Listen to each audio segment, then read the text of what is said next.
If there's one thing in the world I hate more than anything else, it's sports.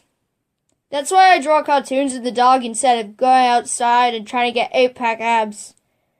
Also, I'm not good at sports, so our sports teacher was off at a hockey match with the people who are really good at sports.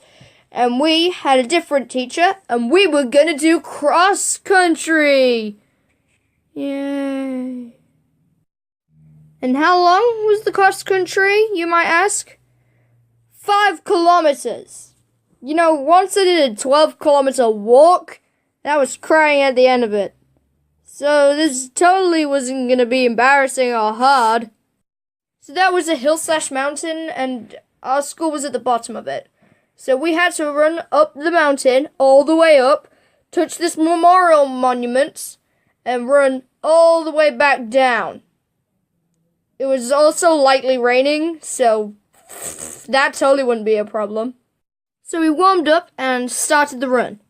I was getting a little tired on about a quarter of the way up to the monument, and after that, it was followed by, oh my.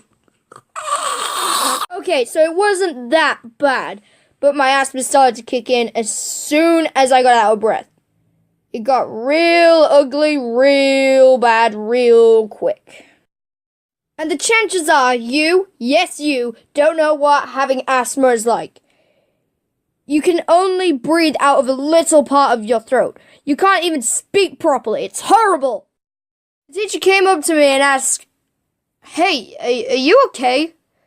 And you can't speak properly with asthma. So it came out more like, asthma.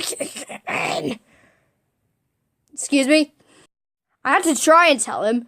So I gathered all of my energy, tried, and succeeded in saying, "My asthma's kicking in!" Jeez, no need to shout, man. At this point, I was in tears of trying to talk to everyone. Teachers told me to walk and take deep breaths, just to try and get my breathing back to normal.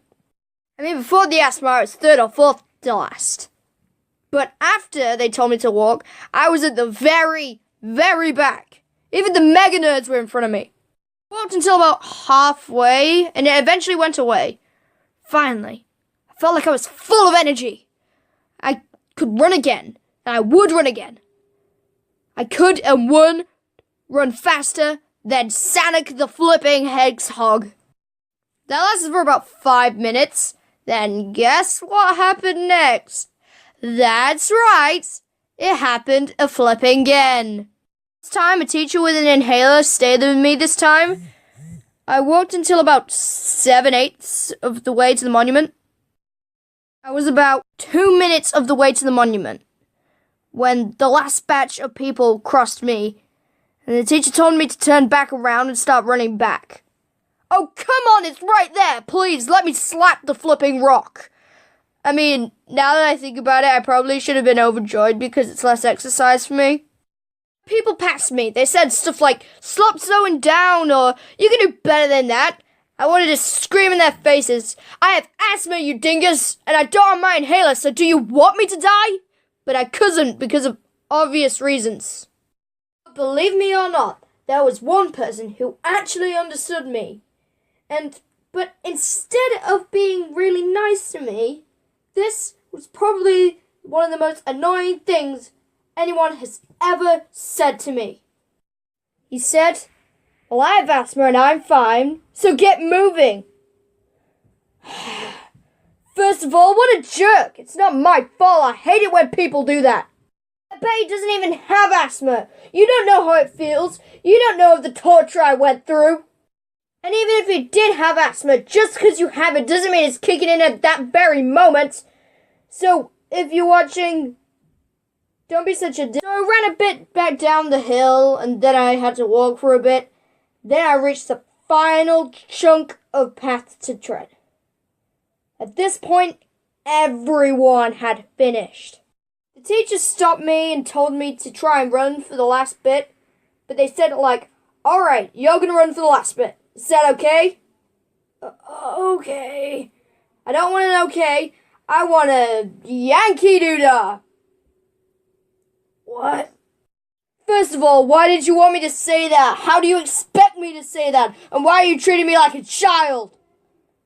But you are a child. You know what I mean!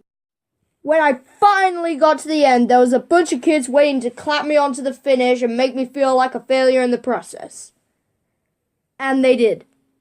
Hey, may I just add, when I crossed that finish line, I did not feel accomplished at all. When I got to the changing room, everyone was saying, "Oh, well, you did your best." But I was like, it wasn't my fault.